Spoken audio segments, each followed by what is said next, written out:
Anungbele fie bita, Atin bobo fasu yo nambikpɔlɔwa. Nambikpɔlɔwakolo ma ashɛn yo fanga. Nambikpɔlɔwani buka ashɛn laafie ni fanga suna ima alemba kulo ni chashi. Nambikpɔlɔwambo atenti inoti nika ite teleni ya angoloba yo kama uja telekiwa nyonyo busunza.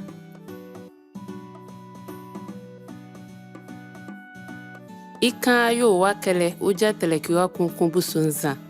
Nambikpɔlɔwa kampiti agaya polomande.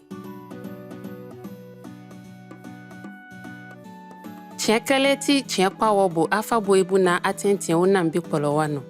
Ama sanga bo itikpa na afabo ibu la nzuito sanga. Nzuito sanga ye wula mone ni nyawa mone ubele bibilibia. Bakani wula nyawa la ide buka. Ningeɛ ndolɛm bini alemba mbo bonya wati gbai ni sukulabu de buka.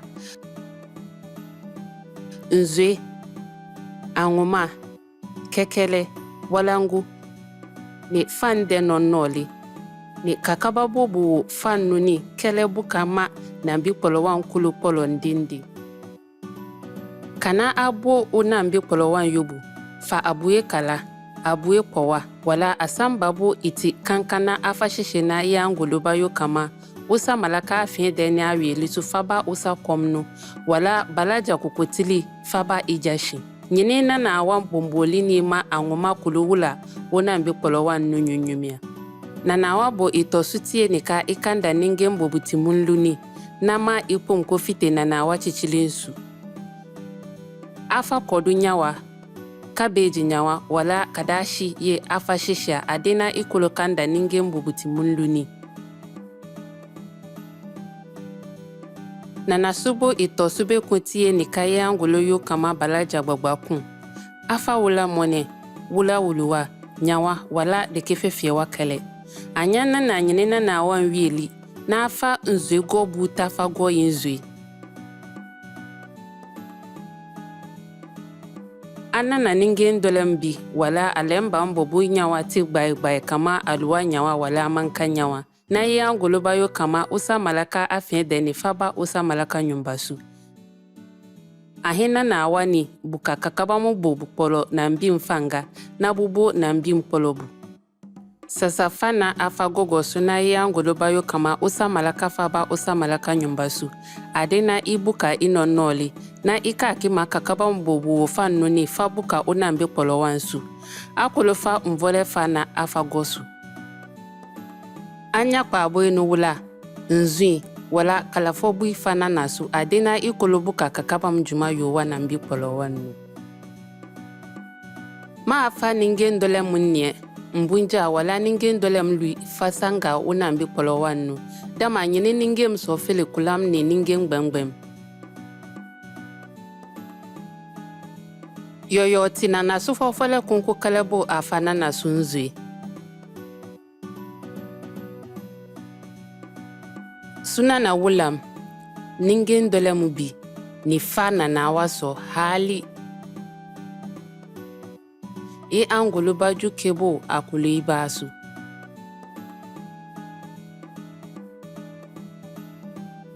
Go nzwe awiɛwiɛ su dena na awansu. Na anana wula wuluwa wala abuye kala. Fundukuma fabala ye Nambikpɔlɔwani. Adena nzwebo afagosu ni kolosu ngi fite nuko bo iyima ifanga.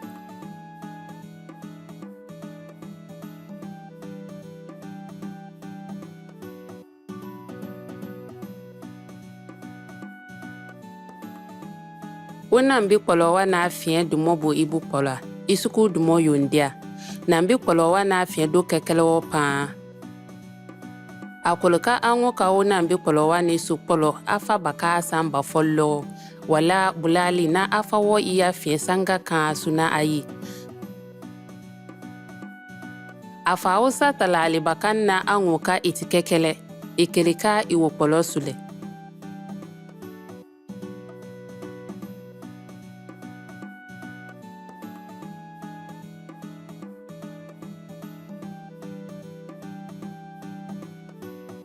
Nambikpɔlɔwa ndende fiti kekele, mone, ibambaka, ni nyawa wala wula bu afayoli. Ni indende kakiwa ni ikankanu. Njen unambikpɔlɔwa nti mone ikpɔlɔ ndende wo. Njen nzwe toma, agwo inzwe kwe kunle mochwe kele.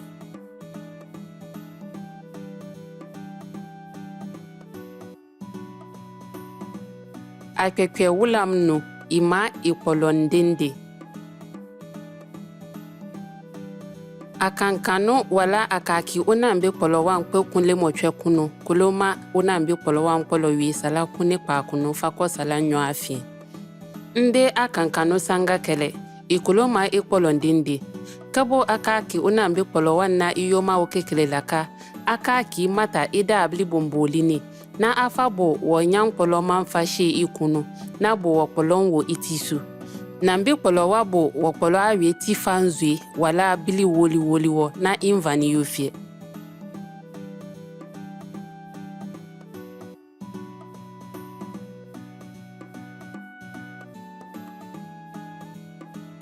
Njen akankama no wala akakima wo nambikpɔlɔwani. Ikolo yo bayo kama salanjen fako afokun kana ikpɔlɔwi. Akolo fa nambikpɔlɔwafashɛ bo ifanga fitema, ma nambikpɔlɔwa mone wo ashɛngu. Fa wula wuluwa wala dikebe fakata nambikpɔlɔwa nsu. Nambikpɔlɔwa bukama wo ashɛn fanga ngumi. Aka kikolo tobo wo kani na anyanwa. Nje alemba munyi bu ifanga fa fite ashɛn wo. Nje afa nambikpɔlɔwa mbo ayoli fagoli. Ibuka ashɛn fanga wo na ima alemba nyi keshina iyo bibilibi.